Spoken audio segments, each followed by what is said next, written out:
Gillett, and I am the co-owner of Gillett Events, and I'm also an event advisor for Best Athletes. I did play varsity basketball for York for 5 years, and so after university, I became a professional personal trainer, an elite personal trainer, and then went into an internship at Maple Leaf Sports and Entertainment on the event side of things, and then went over to Communitech and became the director of events there, created True North, and then just started our own production company within the last couple months.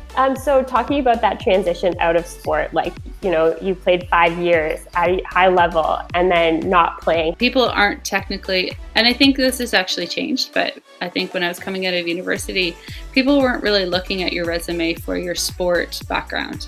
They really wanted to know how you had volunteered and what was those kind of experiences.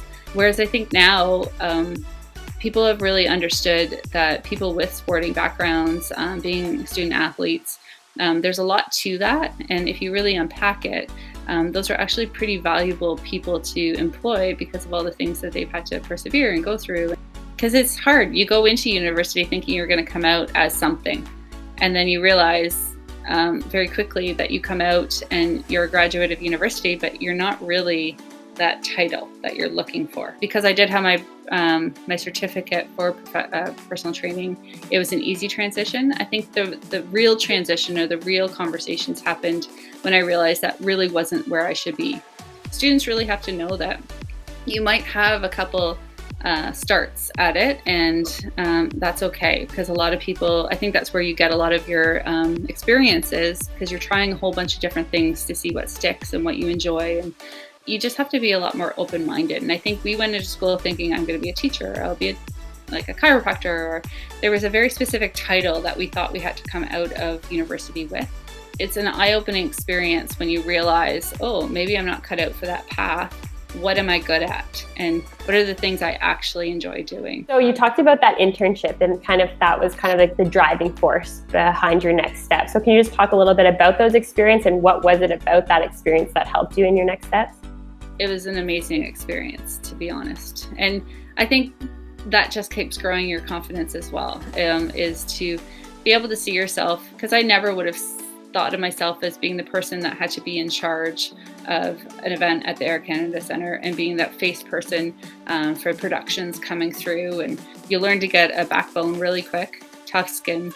It's pretty empowering, to be honest. Here's this athlete with a kinesiology degree, and now you're working on productions of multi-million-dollar productions, which, it's fascinating, and it's a different world. So after that, can you tell us the next step after? I remember getting the job at Communitech and being really upset that I was giving up part of my life, because I think the other thing that we tend to do, especially early on in our careers, is get identified by the career that we have. So what advice could you give to students and student athletes who are coming to that end and into their career and starting out? Do you have any other advice that you would give them?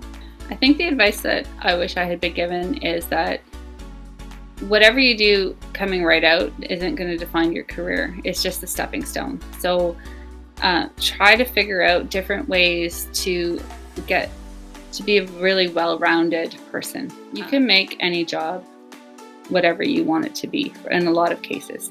And so we took Communitech's event program from something that was on smaller scale to a place where we got to do something like True North, which was 2,500 people over 2 days with a festival included. Nobody can run an event, especially of that size, on their own. And I think it's really important to understand how you communicate with everybody. That's really where sport really shows you. You have different athletes, different sensitivities in a career path to figure things out pretty quickly.